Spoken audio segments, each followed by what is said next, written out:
제 이름은 장혜옥 68입니다. 평생 미용실을 했고 손목에 남은 굳은 살이 내 세월을 증명하죠. 새벽 4시 반이면 자동으로 눈이 떠납니다. 김치국 덮이고 손자 도시락 싸고 마룻바닥 쓸고 닦고. 내 하루는 항상 누군가의 시작을 대신 눌러주는 알람이었어요. 오늘은 다릅니다. 아들 재성과 며느리 민지가 3박 4일 제주로 떠났거든요. 현관문이 닫히자마자 거실이 낯설게 조용해졌습니다. 그 조용함 속에서 나는 내 인생의 가장 시끄러운 결심을 꺼냈죠. 박스는 이미 전날 밤에 다 접어뒀습니다. 싱크대 및 가스 배관 점검표 옆에 붙여둔 부동산 계약서. 그리고 그 옆엔 작은 녹음기가 있었습니다. 보랏빛 케이스에 담긴 내 증거. 등기부 등본엔 내 이름 석자가 또렷합니다. 스스로 산 집. 혼자 버텨 샀던 집.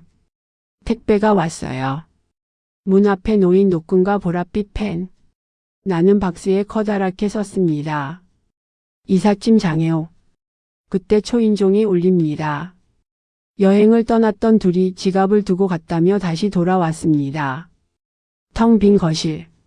벽에 걸어둔 가족 사진만 남아있죠. 며느리가 묻습니다. 어머니, 이게 다 뭐예요? 나는 짧게 답합니다. 집 정리했어. 그리고 팔았어. 공기가 갈라집니다. 재성이 얼굴이 하얗게 질립니다. 지금 뭐라고요? 등기부에 내 이름이야. 오늘부터 나는 나로 살 거야. 30초가 채 지나기 전에 우리 가족의 시간표는 완전히 어긋났습니다. 며느리 민지의 눈빛이 차갑게 식어갑니다. 재성은 핸드폰을 꺼내 누군가에게 전화를 걸려 합니다. 나는 그 순간을 지켜봤어요. 내가 던진 폭탄이 터지는 순간을요.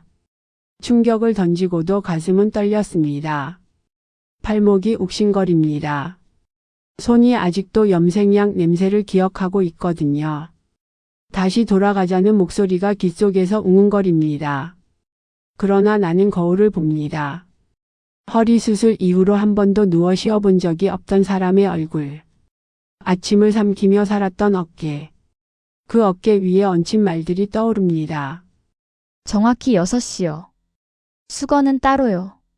소파는 애들 자리요. 그리고 가장 아팠던 말. 3달 전 손자 준호가 친구들 앞에서 했던 말이 귀에 박혀 있습니다. 우리 할머니, 그냥 집에서 밥 해주는 사람이야. 엄마 아빠가 바빠서 고용한 거지 뭐. 그날 나는 부엌 한쪽에 서서 그 말을 다 들었습니다. 준호는 몰랐죠. 할머니가 거기 서 있었다는 걸.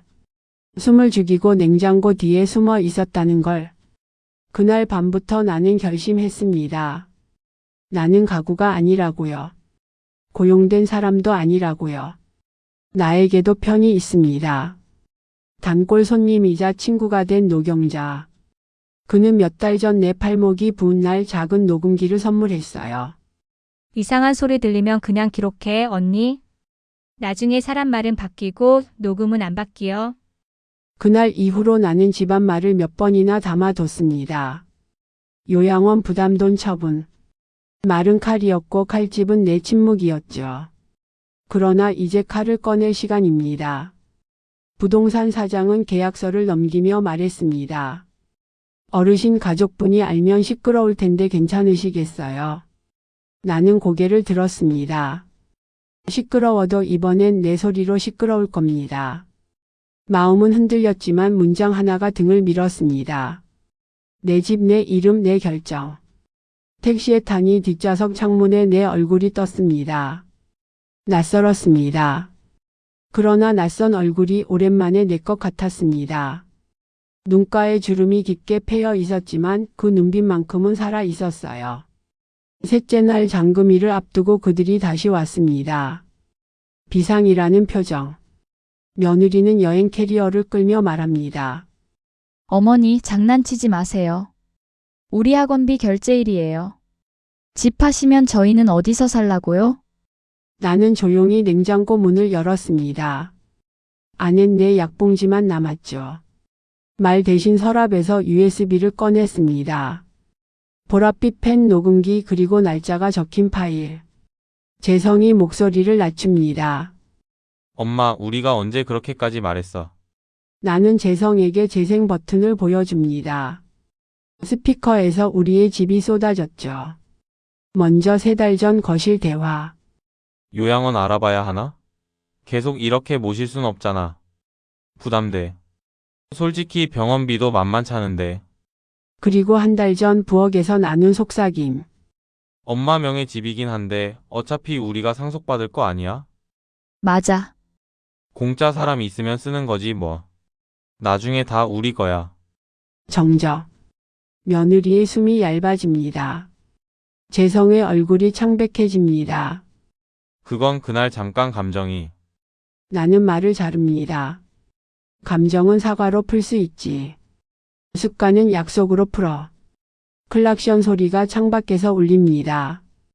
이삿짐 차가 도착했어요. 드라이버가 묻습니다. 어디부터 실을까요? 나는 내 방 문을 열었습니다. 작은 서랍 2개, 손때 묻은 수건, 오래된 빗, 그리고 등기부 등본 4번. 내 삶의 전부가 트럭 한 켠에 들어갔습니다. 며느리가 마지막으로 묻습니다. 목소리가 떨립니다. 그럼 집 한도는요? 나는 정면을 봅니다. 내 노후. 내 이름으로. 너희 노후는 너희 이름으로. 재성이 무릎을 꿇습니다. 나는 고개를 저었습니다. 기회는 이미 너희에게 충분히 있었어. 매일 아침 내가 김치국 끓일 때마다. 매일 밤 내가 너희 옷 개킬 때마다. 그게 다 기회였어. 통영에 온 지 일주일이 지났습니다. 바람에 다듬어진 항구 도시. 경자의 먼 친척이 비워둔 작은 1층 집을 전세로 구했고 잔금의 대부분은 내 이름 통장으로 들어왔습니다. 통장은 조용했지만 내 심장은 시끄러웠습니다. 매일 아침 바닷길을 걷습니다. 갈매기가 울고 파도가 부서집니다. 점심엔 시장 아주머니들과 앉아 미역 냄새에 젓가락을 놀립니다. 혼자 사세요? 네. 멋지세요. 요즘 그렇게 사는 분들 많아요. 질문이 비난이 아니라 존중이 되는 곳이었습니다. 저녁이면 나는 예전 미용실의 빛과 드라이어를 닦습니다. 다시 해볼까? 생각이 들었죠. 그러던 어느 날 시장에서 낯익은 얼굴을 봤습니다. 옛날 동네에서 같이 살던 박순덕 씨였어요. 그는 나를 보더니 눈을 휘둥그레뜨며 다가왔습니다. 어머, 혜옥 씨? 여기는 웬일이야? 이사 왔어요. 이제 여기서 살려고요. 아니, 집 팔았다며? 자식한테 버림받은 거야? 가슴이 철렁했습니다. 그 말이 칼처럼 박혔어요. 주변 사람들의 시선이 느껴졌습니다. 나는 잠시 말문이 막혔습니다. 그러나 곧 입을 열었어요. 버림받은 게 아니에요. 내가 선택한 거예요. 내 이름으로 사는 거요. 박순덕 씨가 코웃음을 쳤습니다. 그래봤자 혼자 늙어서 외롭기만 할 텐데. 자식 없으면 누가 돌봐줘? 나는 장바구니를 들고 돌아섰습니다. 대꾸하지 않았어요. 그러나 집에 돌아와 문을 닫자마자 눈물이 쏟아졌습니다. 내가 잘한 걸까? 정말 혼자서 괜찮을까? 나이 들면 누가 돌봐주지? 통장을 꺼내 봤습니다. 집 한 돈. 2억 8천만 원. 전세 1억 5천을 빼면 남은 건 1억 3천. 병원비, 생활비 쓰면 몇 년이나 버틸까? 불안이 밀려왔습니다. 그때 경자가 찾아왔습니다. 그는 내 손을 잡으며 말했어요. 언니, 나도 비슷했어. 30년 전에. 나는 경자를 쳐다봤습니다. 그의 눈빛에 오래된 아픔이 어려 있었습니다. 내 남편도 날 가구처럼 대했어. 애들도 엄마를 당연하게 여겼지. 그래서 나도 집 나왔어. 혼자 작은 방 얻어서 10년을 살았지. 그때 비로소 사람 대접받았어. 경자의 고백이 내 가슴을 쳤습니다. 나만 그런 게 아니었구나. 수많은 여자들이, 수많은 어머니들이 같은 고통을 겪었구나. 언니 후회하지 마. 이건 도망이 아니야. 살아남는 거야. 그리고 언니, 사람은 혼자서도 충분히 살 수 있어. 오히려 더 당당하게 살 수 있어. 그날 밤 나는 오랫동안 바다를 바라봤습니다. 파도가 부서지고 또 밀려왔습니다. 내 마음처럼요. 통영생활 보름째 되던 날 우체통에 초대장 하나가 꽂혀 있었습니다. 효도 강연의 어르신을 부탁합니다. 웃음이 나왔습니다. 부탁이라는 단어가 참 얄팍하게 느껴졌어요. 마치 책임을 떠넘기는 것 같았거든요. 경자가 말했습니다. 언니 한번 가. 듣기만 하지 말고 말도 해. 내 손이 또 떨렸습니다. 그러나 이번엔 두려움이 아니라 기회처럼 떨렸어요. 나는 작은 수첩에 적었습니다. 돌봄은 부탁이 아니라 서로 지킬 약속이다. 강연회장은 사람들로 가득했습니다. 대부분 나와 비슷한 나이의 어르신들이었죠. 무대 위에선 젊은 강사가 말하고 있었습니다. 부모님은 우리의 은인입니다. 효도는 당연한 도리이고 자식이 부모를 모시는 건 하늘의 이치입니다. 여러분 부모님께 감사하고 부모님을 잘 모셔야 합니다. 박수 소리가 울렸습니다. 그러나 나는 박수를 치지 않았어요. 대신 손을 들었습니다. 질문 있으신가요? 나는 천천히 일어났습니다. 마이크를 건네받았습니다. 떨리는 손으로 마이크를 잡았어요. 저는 장혜옥입니다. 68입니다. 질문이 아니라 제 이야기를 하고 싶습니다. 장내가 조용해졌습니다. 저는 30년 넘게 아들 가족과 살았습니다. 매일 새벽 4시 반에 일어나 밥을 했고 손주 돌보고 청소하고 빨래했습니다. 그런데 어느 날 깨달았어요. 나는 가족이 아니라 무료로 일하는 사람이었다는 걸. 누군가 숨을 죽이는 소리가 들렸습니다. 돌봄은 부탁이 아닙니다. 서로 지킬 약속입니다. 서로를 존중하고 서로의 시간을 소중히 여기고 서로의 수고를 인정하는 약속이어야 합니다. 효도를 강요하는 말 뒤에는 사실 여자들의 공짜 노동이 숨어 있습니다. 웅성거림이 이렇습니다. 몇몇은 고개를 끄덕였고 몇몇은 불편한 표정을 지었습니다. 저는 제 집을 팔았습니다. 제 이름으로 산 집을요. 그리고 이곳으로 왔습니다. 이제 저는 누구의 식모가 아니라 장혜옥이라는 한 사람으로 삽니다. 마이크를 내려놓았습니다. 박수 소리가 들렸습니다. 처음엔 작았지만 점점 커졌습니다. 뒤편에서 한 할머니가 일어나 박수를 쳤고 그 다음엔 또 다른 할머니가, 그리고 또 다른 분이 일어났습니다. 나는 울고 있었습니다. 분노의 눈물이 아니라 해방의 눈물이었습니다. 내 목소리가 누군가에게 닿았다는 것이 그게 가장 큰 위로였습니다. 강연의 이틀 후 낯익은 번호가 떴습니다. 재성이었죠.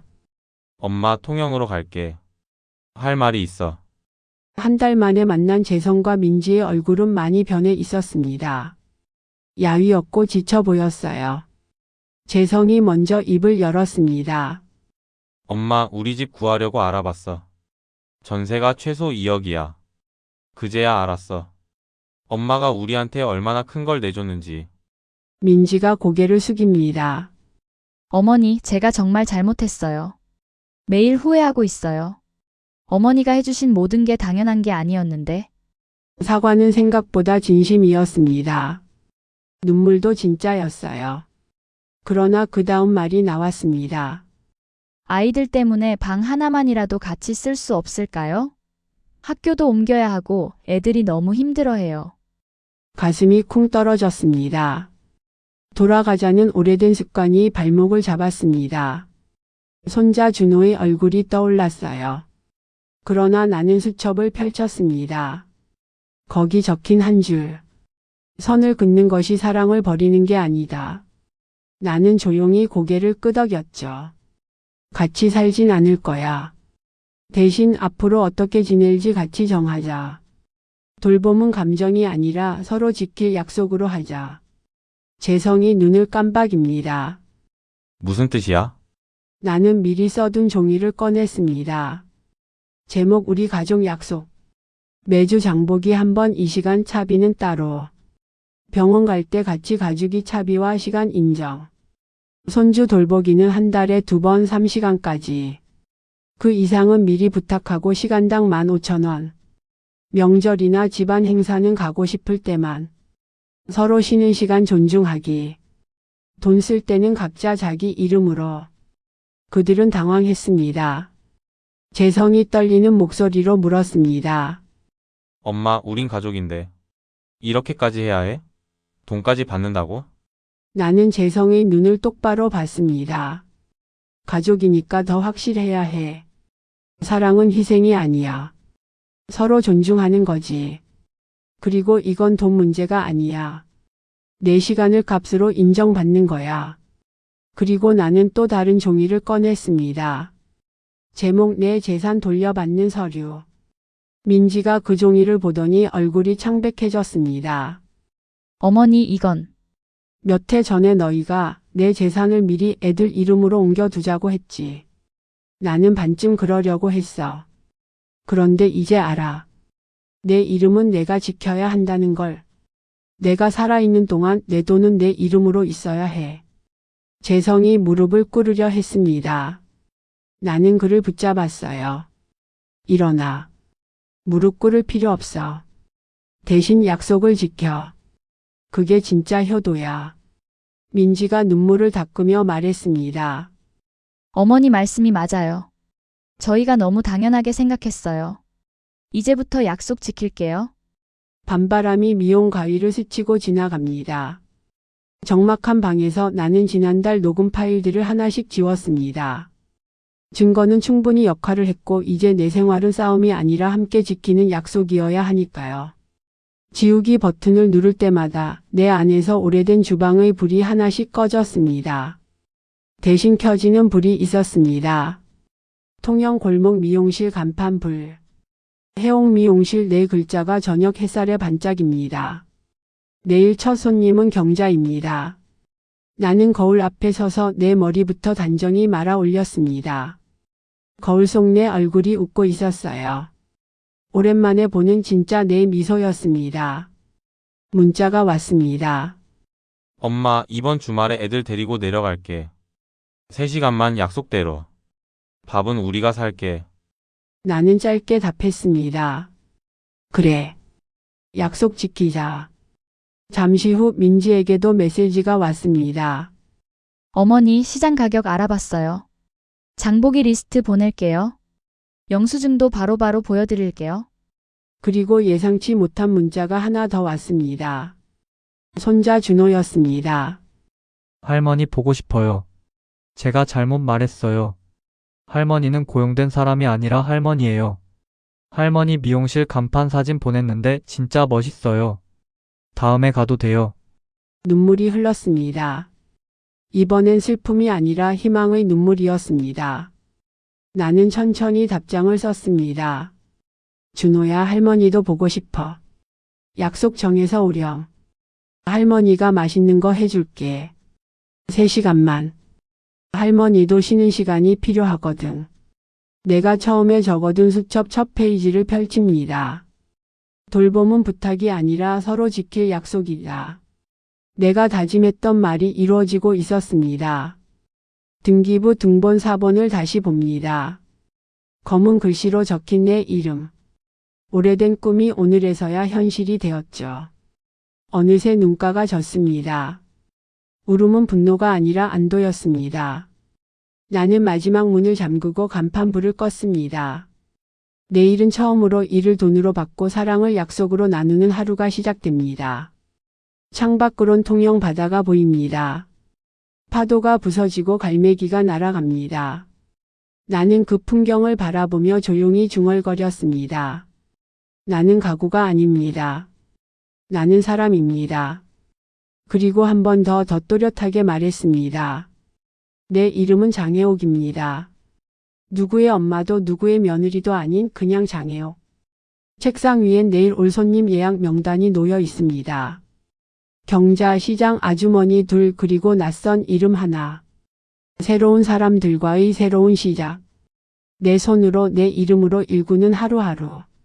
핸드폰이 한 번 더 울렸습니다. 이번엔 모르는 번호였어요. 문자를 열어봤습니다. 안녕하세요. 저는 강연회에서 어르신 말씀 들었던 김영숙입니다. 65이에요. 저도 용기 내서 집 팔았어요. 혹시 통영에서 같이 차 한잔 할 수 있을까요? 어르신처럼 살고 싶어요. 나는 미소 지으며 답장을 보냈습니다. 그럼요. 언제든 오세요. 우리 같이 차 마셔요. 그리고 저는 장혜옥이라고 불러주세요. 문자를 보내고 나는 창문을 열었습니다. 바닷바람이 방 안으로 들어왔어요. 짭짤한 바다 냄새와 함께 자유의 냄새가 들어왔습니다. 벽에 걸어둔 작은 액자가 눈에 들어왔습니다. 미용실 면허증. 그 옆엔 새로 산 사진 한 장을 걸어뒀어요. 오늘 아침 바닷가에서 경자가 찍어준 사진. 나 혼자 서 있는 사진. 배경엔 파란 바다와 하얀 등대. 사진 속 내 얼굴은 주름투성이었지만 환하게 웃고 있었습니다. 이게 나구나. 68해 만에 처음으로 나는 나를 찾았습니다. 수첩 마지막 장을 펼쳤습니다. 거기엔 오늘 아침에 적어둔 문장이 하나 있었어요. 인생은 언제든 다시 시작할 수 있다. 68배도. 나는 그 문장 밑에 한 줄을 더 적었습니다. 그리고 다시 시작하는데 늦은 나이는 없다. 시계를 봤습니다. 밤 11시. 내일은 새벽 4시 반이 아니라 7시에 일어나기로 했어요. 처음으로 내가 정한 시간에 눈을 뜰 겁니다. 처음으로 내가 원하는 아침을 맞이할 겁니다. 이불을 덮으며 마지막으로 중얼거렸습니다. 수고했어, 혜옥아. 오늘도 잘 살았어. 그리고 불을 껐습니다. 어둠 속에서 바다 소리만 들렸어요. 파도가 밀려왔다가 빠져나갔다가 또 밀려왔습니다. 내 인생처럼요. 무너지고 일어서고 다시 시작하는. 그렇게 나는 잠이 들었습니다. 처음으로 편안하게. 처음으로 내 이름으로.